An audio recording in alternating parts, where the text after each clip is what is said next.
Hello friends, ഞാൻ Sheeba Jessy. എൻ്റെ പുതിയൊരു വീഡിയോയിലേക്ക് എല്ലാവർക്കും സ്വാഗതം. പ്രതീക്ഷിക്കാതെ രണ്ട് അതിഥികൾ വന്നപ്പോൾ തയ്യാറാക്കിയ കറികളുടെ റെസിപ്പിയുമായിട്ടാണ് ഞാനിന്ന് വന്നിട്ടുള്ളത്. ഈ കറികളുടെ കോമ്പിനേഷൻ ഇഷ്ടമായാൽ ലൈക്ക് ചെയ്ത് എന്നെ സപ്പോർട്ട് ചെയ്യാൻ മറന്നു പോകില്ലല്ലോ.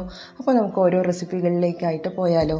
ആദ്യമായിട്ട് മോരുകറിയാണ് തയ്യാറാക്കുന്നത്. അതിനായിട്ട് ഞാൻ 1/2 ലിറ്റർ തൈര് നന്നായിട്ട് കട്ട ഉടച്ച ശേഷം പാകത്തിന് വെള്ളവും പാകത്തിന് ഉപ്പും കൂടെ ചേർത്ത് കൊടുത്ത് ഇതുപോലെ ഒരു പാത്രത്തിൽ എടുത്തു വെച്ചിട്ടുണ്ട്. നന്നായിട്ട് ഒന്നുകൂടെ ഒന്ന് മിക്സ് ചെയ്ത് കൊടുക്കാം.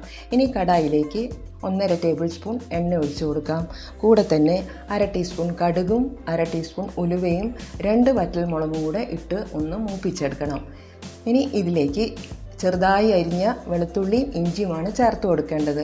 ഇത് നന്നായിട്ടൊന്ന് വഴന്നു വരുമ്പോൾ 4-5 ചുവന്നുള്ളിയും കൂടി കനം കുറച്ച് അരിഞ്ഞത് അതിലേക്ക് ഇട്ട് കൊടുക്കാം. ഒന്നുകൂടെ നന്നായിട്ടൊന്ന് മിക്സ് ചെയ്ത് വഴറ്റിയ ശേഷം 2 പച്ചമുളകും കുറച്ച് കറിവേപ്പിലയും കൂടെ ഇട്ട് കൊടുത്ത് ഒന്നുകൂടെ ഒന്ന് വഴറ്റിയെടുക്കണം. ഇനി ഇതിലേക്ക് കുറച്ച് പൊടികൾ ചേർത്ത് കൊടുക്കാം. 1/2 ടീസ്പൂൺ മഞ്ഞൾപ്പൊടിയും അത്ര തന്നെ മുളക് പൊടിയുമാണ് ഞാനിവിടെ ചേർത്ത് കൊടുത്തിട്ടുള്ളത്. ഇനി ആ പൊടികളുടെ പച്ചമണം പോകാൻ വേണ്ടി നമുക്ക് ചെറുതായിട്ടൊന്ന് വഴറ്റിയെടുക്കാം. ഇനി ഫ്ലെയിം നമുക്ക് ഓഫാക്കാം. എന്നിട്ട് വേണം നമ്മൾ ഈ ഉടച്ചു വെച്ച തൈര് അതിലേക്ക് ഒഴിച്ചു കൊടുക്കാൻ. ഇനി ആ പാത്രത്തിൻ്റെ ചൂടിൽ ഇരുന്ന് വേണം തൈര് ചൂടാകാൻ. അപ്പോൾ നമ്മൾ ഉടനെ തന്നെ ഇതുപോലെ ഇളക്കി കൊടുത്തുകൊണ്ടേയിരിക്കണം. 1-2 മിനിറ്റ് നേരം ആ പാത്രത്തിൽ തന്നെ ഇളക്കിയ ശേഷം നമുക്ക് മോര് സെർവ് ചെയ്യാനുള്ള പാത്രത്തിലേക്ക് മാറ്റി കൊടുക്കാം. ഇനി ബീട്രൂട്ട് തോരന് വേണ്ടിയിട്ട് കഴുകി വൃത്തിയാക്കിയ ബീട്രൂട്ട് ഹാൻഡ് ബ്ലെൻഡറിലിട്ട് പൊടിയായിട്ട് ഞാൻ അരിഞ്ഞെടുത്തിട്ടുണ്ട്. ഇനി ഇതിലേക്കുള്ള അരപ്പ് തയ്യാറാക്കാനായിട്ട് മിക്സിയിലേക്ക് കുറച്ച് തേങ്ങ, 2-3 പച്ചമുളകും കുറച്ച് ചെറിയ ജീരകവും 2-3 വെളുത്തുള്ളിയും കുറച്ച് മഞ്ഞൾപ്പൊടിയും കൂടെ ഇട്ട് കൊടുക്കുന്നുണ്ട്. ഇത് മിക്സിയുടെ ചെറിയ ജാറിലിട്ട് പെട്ടെന്നൊന്ന് ഗ്രൈൻഡ് ചെയ്തെടുത്താൽ മതി. ഇത് നമുക്ക് അരിഞ്ഞു വെച്ചിരിക്കുന്ന ബീട്രൂട്ടിലേക്ക് ചേർത്ത് കൊടുക്കാം. കൂടെ തന്നെ 1/2 ടീസ്പൂൺ കുരുമുളക് പൊടിയും പാകത്തിന് ഉപ്പും ചേർത്ത് ഇതുപോലെ നമുക്ക് കൈ വെച്ച് നന്നായിട്ടൊന്ന് തിരുമ്മി പിടിപ്പിക്കണം. ഇനി തോരൻ തയ്യാറാക്കാനായിട്ട് കടായിലേക്ക് എണ്ണ ഒഴിച്ചു കൊടുക്കാം. കൂടെ തന്നെ 1/2 ടീസ്പൂൺ കടുകും അതുപോലെ തന്നെ കുറച്ച് ഉഴുന്നുപരിപ്പും കൂടെ ഞാൻ ചേർത്ത് കൊടുക്കുന്നുണ്ട്. 2 വറ്റൽമുളകും കൂടെ ഇട്ട് കൊടുത്ത് നന്നായിട്ടൊന്ന് മൂപ്പിച്ചെടുക്കാം. ഇനി ഇതിലേക്ക് 1/2 സവാള കനം കുറച്ച് അരിഞ്ഞത് കൂടെ ഇട്ട് കൊടുക്കുന്നുണ്ട്. എല്ലാം കൂടെ നന്നായിട്ടൊന്ന് വഴന്നു വരുമ്പോൾ അതിലേക്ക് നമ്മളുടെ ആ ബീട്രൂട്ടിൻ്റെ മിക്സ് ഇട്ട് കൊടുക്കാം. കൂടെ തന്നെ കുറച്ച് കറിവേപ്പിലയും കൂടെ ഇട്ട് കൊടുത്ത് എല്ലാം കൂടെ ആ എണ്ണയിൽ നന്നായിട്ടൊന്ന് വഴറ്റിയെടുക്കണം. 1 മിനിറ്റ് നേരം മീഡിയം ഫ്ലെയിമിലിട്ട് വേണം ഈ ബീട്രൂട്ട് നന്നായിട്ടൊന്ന് വഴറ്റിയെടുക്കാൻ. എല്ലാ ഭാഗവും നന്നായിട്ടൊന്ന് മിക്സ് ചെയ്ത ശേഷം നമുക്ക് ഇതിലേക്ക് കുറച്ച് മാത്രം വെള്ളം ഒഴിച്ചു കൊടുക്കുക. അധികം പാടില്ല. കുറച്ച് വെള്ളം ഒഴിച്ചു കൊടുത്ത് മൂടി വെച്ച് മീഡിയം ഫ്ലെയിമിലിട്ട് നമുക്ക് ഈ ബീട്രൂട്ടിനെ വേവിച്ചെടുക്കാം.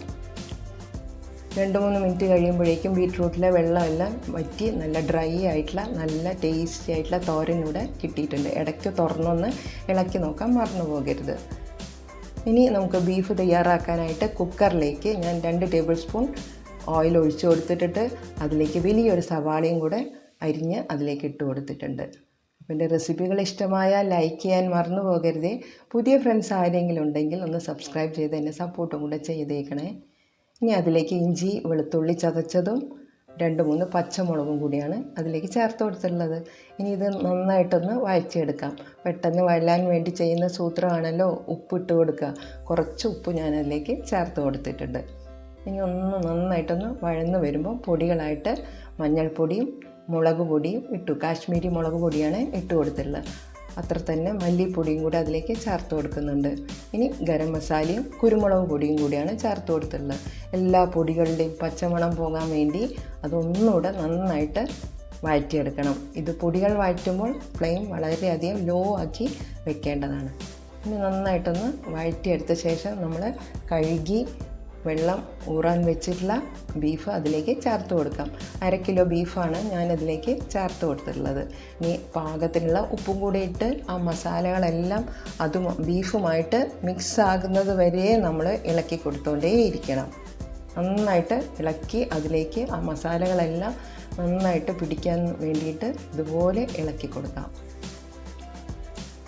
ഇനി നമുക്ക് കുക്കർ മൂടി അതിൻ്റെ വെയിറ്റ് ഇട്ട ശേഷം വേവിച്ചെടുക്കാം. ഹൈ ഫ്ലെയിമിൽ 1 വിസിൽ വന്ന ശേഷം 20 മിനിറ്റാണ് ഞാൻ ഇത് വേവിച്ചെടുക്കാറ്.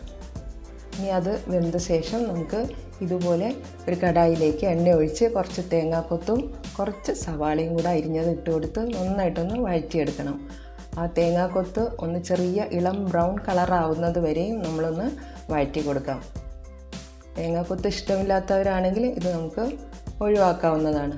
ഇപ്പോൾ ആ തേങ്ങയും അതുപോലെ തന്നെ സവാളയും ബ്രൗൺ കളറായി വന്നിട്ടുണ്ട്. അതിലേക്ക് വേവിച്ച് വെച്ച നമ്മുടെ ബീഫ് അതിലേക്ക് ചേർത്ത് കൊടുക്കാം. ഇനി ഫ്ലെയിം അല്പം കൂട്ടി വെച്ച് അതിലെ ആ വെള്ളമെല്ലാം ഒന്ന് ഡ്രൈ ആകുന്നവരെ ഇതുപോലെ നമ്മൾ വഴറ്റിയെടുക്കണം. അപ്പോഴാണ് ആ കറിക്ക് നല്ല ടേസ്റ്റ് വരുന്നത്. ഇപ്പോൾ ഞാൻ തയ്യാറാക്കിയ 3 കറികൾ ഇവിടെ ഞാൻ വീഡിയോയിൽ കാണിച്ചിട്ടുണ്ട്. മോര് കറിയും ബീറ്റ്റൂട്ട് തോരനും ബീഫ് കറിയും. ഇതിഷ്ടമായ ലൈക്ക് ചെയ്യാൻ മറന്നു പോകരുതേ. Thank you for watching.